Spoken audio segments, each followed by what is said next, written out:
আসসালামু আলাইকুম প্রিয় দর্শক শ্রোতা। আমরা একটা জিনিস নিয়ে খুব ঝামেলায় আছি। যারা ইংরেজি জানি তারাও খুব কনফিউজড হয়ে যায়। টু প্লাস ভার্বের প্রেজেন্ট ফর্ম হয় মাঝে মাঝে, আবার টু প্লাস ভার্বের আইএনজি হয়। এই সমস্যার সমাধান করা আজকে আমাদের আলোচনার প্রধান উদ্দেশ্য।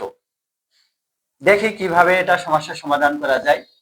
আমরা প্রায় বলি টু গো, যেমন I want to go, I want to go, আমি যেতে চাই। টু গো, টু এর পরে ভাব প্রেজেন্ট ফর্ম হয়েছে, খুব ভালো কথা, এটাই স্বাভাবিক। মাঝে মাঝে টু গোয়িং হয়ে যেতে পারে, টু প্লাস ভার্বের আইএনজি, টু প্লাস ভার্বের আইএনজি হয়। কেন হয়? এই জিনিসটার আনসার অনেকের অজানা থাকতে পারে। আজকের এর অতি সহজে সমাধানটা আমরা পেয়ে যাচ্ছি। দেখি তাহলে সূত্র, ইনফিনিটিভ প্লাস ভার্বের present form, infinitive to. 2 number বলছি প্রেপোজিশন প্লাস ভার্বের আইএনজি, তাহলে 1 নাম্বার স্টার দিলাম, 2 number star. Infinitive to plus ভার্বের প্রেজেন্ট ফর্ম, অর্থাৎ যখন টু ইনফিনিটিভ হিসেবে কাজ করবে তখন পরবর্তী ভার্বের প্রেজেন্ট ফর্ম হয়। যেমন টু গো, এখানে টু ইনফিনিটিভ হিসেবে কাজ করছে। 2 নাম্বার সূত্র দিয়েছি প্রেপোজিশন টু প্লাস ভার্বের আইএনজি হবে। কোন টু যদি প্রেপোজিশন হিসেবে কাজ করে তাহলে তখন পরবর্তী ভার্বের আইএনজি দিতে হবে। তাহলে infinitive to plus present form আর প্রেপোজিশন টু প্লাস ভার্বের আইএনজি ফর্ম কিভাবে বুঝবো?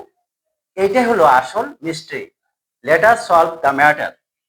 যেমন want to go, want to go, to plus ভার্বের প্রেজেন্ট ফর্ম, এর আগে ওয়ান্ট আছে, ওয়ান্ট হলো ইনফিনিটিভ টু। কিভাবে বোঝা গেল? প্রেপোজিশন টু থেকে ইনফিনিটিভ টু কিভাবে ভিন্ন আমরা সেটা একটু জেনে নেব। ইনফিনিটিভ টু আর preposition to, want to go, এখানে এই টু এর আগের ওয়ার্ডটা আছে ওয়ান, ওয়ান কিন্তু অ্যাপ্রোপ্রিয়েট প্রেপোজিশন না, ওয়ান্টের পরে টু অ্যাপ্রোপ্রিয়েট প্রেপোজিশন না। ওয়ান্টের পরে আমরা লিখতে পারি I want it, I want ইট।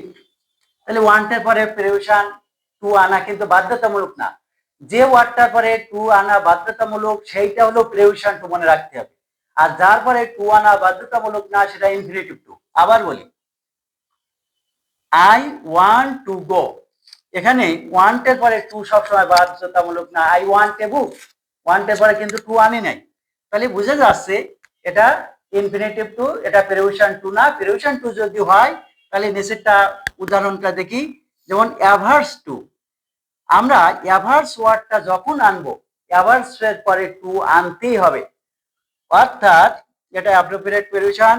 এই টু নাইন এর পরে কোনো ওয়ার্ড আনা সম্ভব না।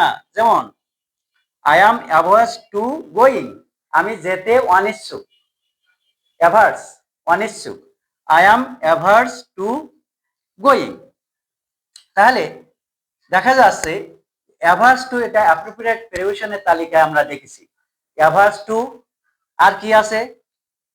ডিভোটেড টু, এরকম আর কি আছে? অ্যাডিক্টেড টু, আর কি আছে? কন্ট্রিবিউট টু, আর কি আছে? Refer to, averse to. এরকম বিভিন্ন টু যুক্ত যেগুলো প্রেপোজিশন আছে ওই প্রেপোজিশনের পরে ভার্বের আইএনজি আনতে হবে।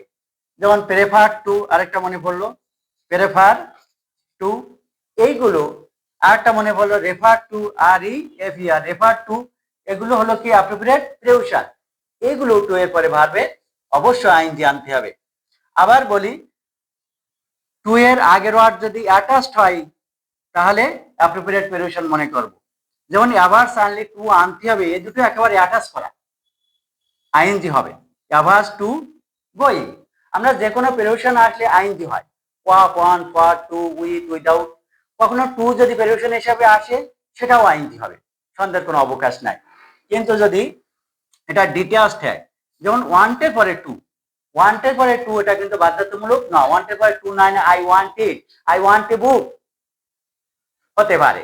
কাজে ওয়ান্টের পরে টু আনাটা বাধ্যতামূলক না। সুতরাং আমরা আবারই জানি যদি ইনফিনিটিভ টু হয়, ভার্বের প্রেজেন্ট ফর্ম হয়, আর যদি প্রেডিউশন টু হয়, অর্থাৎ টু এর আগের ওয়ার্ডের সাথে যদি অ্যাটাচ থাকে to, averse to, addicted to, devoted to, contribute to, superior to, inferior to, junior to, এরপরে রেফার টু ইত্যাদি থাকে, তখন ভার্বের আইএনজি হবে।